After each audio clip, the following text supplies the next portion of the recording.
السلام علیکم، میں ہوں آپ کا دوست ذیشان عمر، اور آج کا ہمارا ٹاپک ہے سیڈلر کمیشن۔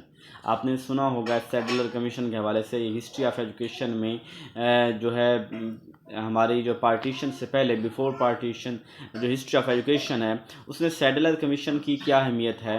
تو سیڈلر کمیشن جو ہے 1917 سے 1990 یعنی 1917 سے لے کے 1919 تک تھا، اور یہ ایک کمیشن تھا جو بنایا گیا تھا۔ اس کمیشن کو پہلے نام دیکھ لیتے ہیں۔ اس کمیشن کو سیڈلر یونیورسٹی کمیشن بھی کہتے ہیں، اس کمیشن کو کلکتہ یونیورسٹی کمیشن بھی کہتے ہیں، تو نام بھی آپ نے یاد کر لینے ہیں۔ اور اس کے اندر جو سیڈلر کمیشن کے اندر کون تھا، ایک تو تھا یہ وائس چانسلر تھا، جو یہ چیئرمین ڈاکٹر مائیکل ای سیڈلر جو ہے، یہ لیڈز یونیورسٹی جو یو کے اندر ہے اس کے یہ تھے، وائس چانسلر تھے۔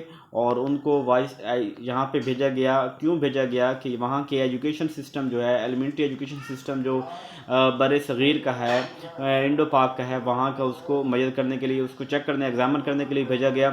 اور اس کے علاوہ ان کے ساتھ جو پاکستان سے ممبر تھے وہ ڈاکٹر ضیاء الدین تھے، جو بعد میں علی گڑھ جو موومنٹ ہے، جو سید احمد خان ہے، ان کے ساتھ بھی ان کا کافی جو ہے وہ تعلق رہا، کافی ان کی خدمات ہیں تعلیم کے حوالے سے۔ اور یہ آئی تھنک علی گڑھ یونیورسٹی کے وائس چانسلر بھی رہے ہیں ڈاکٹر ضیاء الدین۔ اور اس کے علاوہ ڈاکٹر یہ مکھرجی، یہ انڈین کی طرف سے تھے، تو مکھرجی، ڈاکٹر ضیاء الدین اور جو مائیکل ہے، ڈاکٹر مائیکل ای سیڈلر، ان دونوں نے جو ہے وہ اس کو، تو یہ ہے ان کے جو ہے نا وہ وائس چانسلر کی بات ہوگی، یہ ان کے ممبر تھے۔ یہ آپ نے تصویر دیکھ لی ڈاکٹر ای سیڈلر کی، تھوڑا سا آپ کو یاد آ جائے گا کہ یہ یونیورسٹی کمیشن تھا۔ اب اس کے بعد کہتے ہیں کہ ان کا جو کیا تھا، بات تو میں نے یہ کی کہ یہ ایلیمنٹری ایجوکیشن سسٹم جو انڈین کا تھا اس کے اوپر یہ اپوائنٹ کیا گیا تھا کہ اس کو چیک کرنے، ایگزامن کرنے کے لیے۔ اور انہوں نے ایک رپورٹ کی، جو رپورٹ بڑی کمپریہنسو تھی، اور اس نے پھر چند ریکمنڈیشن دی، وہ ریکمنڈیشن بھی ایکسیپٹ کی گئیں۔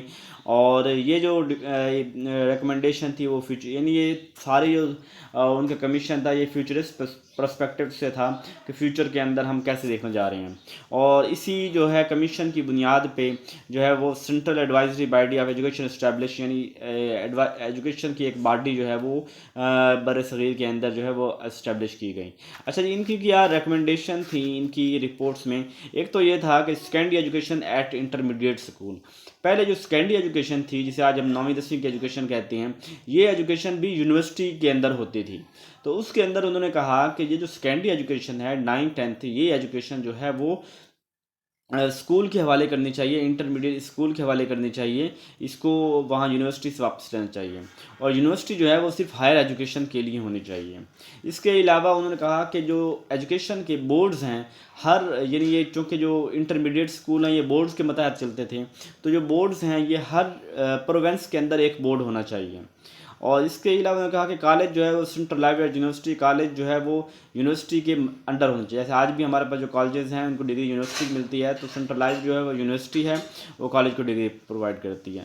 اس کے علاوہ انہوں نے کہا کہ فیمیل کی ایجوکیشن جو ہے وہ بڑھ تو رہی ہے، لیکن فیمیل کی ایجوکیشن جو ہے اس کو یونیورسٹی لیول تک لے کے آنا چاہیے۔ ووکیشنل اور پروفیشنل ایجوکیشن جو ہے اس کو انکریز کرنا چاہیے، ٹیکنیکل ایجوکیشن ہونی چاہیے۔ ٹیچرز کی ٹریننگ کو ایمفسائز کیا گیا، اور مدر ٹانگ جو ہے اس کے اندر پریفر کیا گیا کہ بچے جو ہے بہتر انڈرسٹینڈ کرتے ہیں مدر ٹانگ میں، تو مدر ٹانگ کو پریفر کیا گیا۔ تو سیڈلر کمیشن کیا تھا جی؟ اس کو کلکتہ یونیورسٹی کمیشن بھی کہتے ہیں۔ 1917 سے 1999 ڈاکٹر ای مائیکل، ڈاکٹر ضیاء الدین مکھرجی یہ لوگ تھے۔ ان کا the purpose of Sadler Commission is to examine the elementary education system of subcontinent, and they gave a brief comprehensive report. The report accepted, and it gives some recommendation for future, and there are some recommendations like secondary education should be assigned to intermediate level, and university education should for higher education, college centralized to university, female education should be promoted, vocational professional education increase, college centralized to university, teacher training emphasized, and mother tongue prefer. آپ کو سمجھ آ گئی ہوگی، کوئی مسئلہ ہو تو پوچھ لیجیے گا۔ اپنا خیال رکھیے گا، جزاک اللہ خیر۔